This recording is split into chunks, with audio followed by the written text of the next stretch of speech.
इसका नाम है बैरन और ये किसी भी बुक को पढ़कर उसका जो मटेरियल है इधर दुनिया में ला सकता है। कहानी की शुरुआत होती है और हम बैरन और उसकी बीवी को देखते हैं। बैरन आज घर में अपनी बीवी के साथ बुक पढ़ रहा होता है, लेकिन तभी उसमें रेड कपड़ा लिखा आया। जैसे ही बैरन ने उसको पढ़ा तो घर के बाहर रेड कपड़ा आ गया। इस घटना को अब 12 साल बीत गए। आज बैरन अपनी बेटी के साथ इंक हार्ट बुक लेने के लिए जा रहा है। जैसे ही ये लोग वहां पर पहुंचते हैं, बैरन बुक लेने के लिए अंदर चला जाता है। लड़की जो बाहर रुक गई थी उसके पास फिंगर नाम का बंदा आया जो उसके साथ बातें करने लगा। लेकिन जैसे ही बैरन ने उसको देखा तो बैरन को वो कहने लगा कि मेरे लिए इंक हार्ट बुक को पढ़ो क्योंकि मैं घर जाना चाहता हूँ। लेकिन बैरन जहाँ पर मना कर देता है। बैरन को वो कहता है कि मैं ग्लेशियर को बता दूंगा, लेकिन बैरन कहता है झुकेगा नहीं साला। इसके बाद बैरन की बेटी भी बैरन से पूछती है पापा पापा ये कौन था, लेकिन बैरन कहता है चुप कर साली। इसके बाद ये लोग अपनी नानी के घर पर जा रहे होते हैं क्योंकि इनके पीछे बहुत सारे गुंडे पड़े थे जो हर वक्त अपना घर बदलते रहते हैं। जैसे ही ये लोग वहाँ पर पहुँचते हैं, वहाँ पर बहुत तेज़ बारिश हो रही होती है। इसके बाद बैरन को बुक पढ़ते हुए दिखाया जाता है, लेकिन तभी वहाँ पर फिंगर आ जाता है जो कहने लगता है कि तुमने मेरे लिए बुक को नहीं पढ़ा ना, मैं ग्लेशियर के गुंडे लाया हूँ। इसके बाद जो ग्लेशियर के गुंडे हैं बैरन और उसकी बेटी को पकड़कर ग्लेशियर के पास ले जाते हैं, जहाँ पर ग्लेशियर बैरन को बुक पढ़ने को कहता है, नहीं तो वो उसकी लड़की को मार देगा। और ये जो बुक थी 40 चोर की बुक थी। इसमें अली बाबा खजाना ढूंढता है। जैसे ही बैरन ये बुक पढ़ने लगता है वहाँ पर खजाना आने लगता है। इस खजाने को देखकर ग्लेशियर काफ़ी खुश होता है, लेकिन तभी इनका एक बंदा बुक के अंदर चला जाता है। अब जो ग्लेशियर है इंक हार्ट की जो कॉपी बुक है उसको जलाने वाला होता है। तभी फिंगर कहता है अरे साले बुक को क्यों जला रहा है, मुझे घर जाना है। लेकिन फिंगर की वो एक बात नहीं मानता, वो बुक को जला देता है। इसके बाद जो बैरन है और उसकी बेटी है उसको भी कैद खाने में डाल दिया जाता है। अब जो फिंगर है रसोई घर में जाता है जहाँ पर कि उसको एक लेडी मिलती है जो गूंगी होती है। असल में ये भी जहाँ से निकलना चाहती है और इसको कैदी बनाकर रखा गया है। तभी फिंगर उससे पूछता है क्या तुम भी जहाँ से बाहर जाना चाहती हो, तो वो हाँ में जवाब देती है। इसके बाद वो अपने पति और बच्ची की फ़ोटो दिखाती है और ये फ़ोटो किसी और की नहीं बैरन और उसकी बच्ची की थी। अब जहाँ पर फिंगर समझ गया था कि बैरन जिसके लिए बुक को ढूंढ रहा है वो तो बुक में गई ही नहीं, वो तो जहाँ पर बंदी बनाकर रखी हुई है। वहीं दूसरी ओर बैरन इस बात से काफ़ी परेशान होता है कि उसको तो अपनी बीवी को ढूंढना है और जहाँ पर वो कैदी बन चुका है अब वो जहाँ से कैसे बाहर निकलेगा।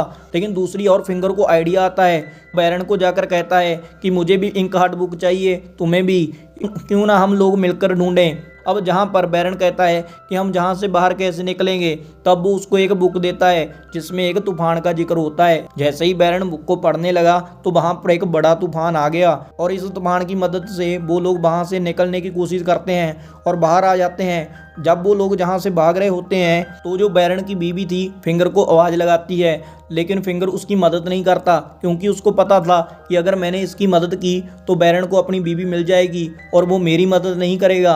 अब ये लोग जहाँ से चले जाते हैं। इसके बाद इनको बुक का राइटर मिल जाता है जो इनको बुक की एक और कॉपी दे देता है। अब इस कॉपी को देखकर जो फिंगर है काफ़ी खुश होता है और वो बैरन को कहता है जल्दी से पढ़ो और मुझे घर भेज दो। लेकिन जहाँ पर बैरन कहता है कि पहले मैं अपनी बीवी को बचाऊंगा, इसके बाद तुम्हें घर भेजूंगा। लेकिन जहाँ पर फिंगर को पता था कि इसकी बीवी तो किले में कैद है, ये उसको कैसे बचा सकता है, इसीलिए वो उसको सब कुछ सच बता देता है।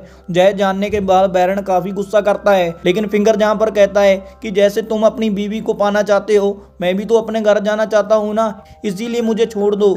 अब जो बैरन है उससे पूछता है कि मेरी बीवी कहाँ है, तो वो बताता है कि किले में कैद है। और जहाँ पर बैरन अपनी बच्ची को राइटर के पास छोड़ देता है। इसके बाद वो लोग वहाँ से चले जाते हैं। बैरन की जो बेटी थी रात को एक बुक पढ़ रही होती है। बुक में एक कुत्ते का जिक्र आता है, लेकिन तभी वो कुत्ता भी वहाँ पर आ जाता है और जहाँ पर हमें पता चलता है कि बैरन की बेटी में भी वही शक्ति है जो बैरन में है। लेकिन तभी जहाँ पर कहानी में ट्विस्ट आता है क्योंकि राइटर भी ग्लेशियर के साथ मिला हुआ होता है।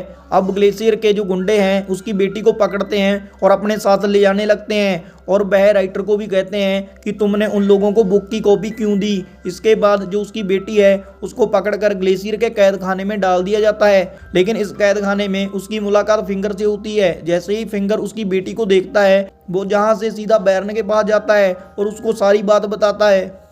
और जहाँ पर वह यह भी बताता है कि आज रात वो तुम्हारी बेटी से बुक पढ़वाएगा और बहुत ही खतरनाक शैडो नाम का जो शैतान है उसको बुलाएगा।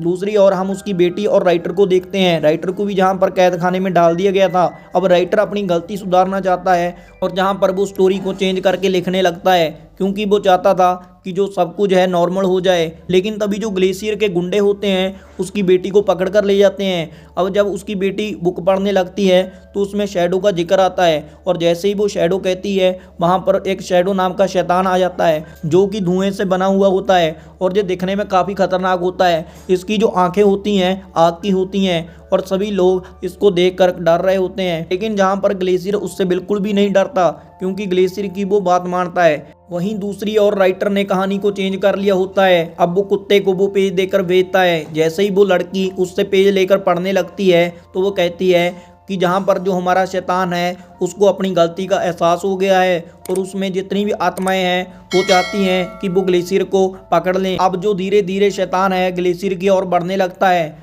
लेकिन इसी बीच जब वो ग्लेशियर को पकड़ने वाला था लेकिन तभी उसके हाथ से कोई पेज छीन लेता है और शैतान भी वहां पर रुक जाता है। और यही नहीं, जहां पर और भी क्रीचर आ जाते हैं जो जहां पर अफरा तफरी मचाने लगते हैं और इन क्रीचर को ग्लेशियर ने ही बुलाया होता है। अब जो बैरन है इस सारी तबाही को रोकने के लिए अपनी बेटी को पढ़ने को कहता है। इसके बाद वो उसको पेन देकर कहता है कि अपने हाथ पर लिखो और वहां से पढ़ लेना। अब वो अपने हाथ पर लिखने लगती है। अब वो अपने हाथ पर लिखती है कि जो शैतान है ग्लेशियर की ओर बढ़ने लगा और जैसे ही शैतान ने ग्लेशियर को छुआ तो वो भी राख में बदल गया और उसकी मृत्यु हो गई। इसके बाद जो शैतान है और उसके जो सारे क्रीचर हैं बुक में लौट जाते हैं। ये भी वो पढ़ती है और ऐसा करते ही सभी लोग बुक में लौट जाते हैं। लेकिन दूसरी ओर जो हमारा फिंगर है वहीं का वहीं रह जाता है। अब फिंगर को लगने लगा था कि ग्लेशियर को उसकी वाइफ मिल गई, अब वो उसके लिए बुक नहीं पड़ेगा और यह देखकर फिंगर वहां से चला गया। लेकिन ऐसा नहीं था। फिंगर के पास बैरन जाता है और उसके लिए बुक को पढ़ता है।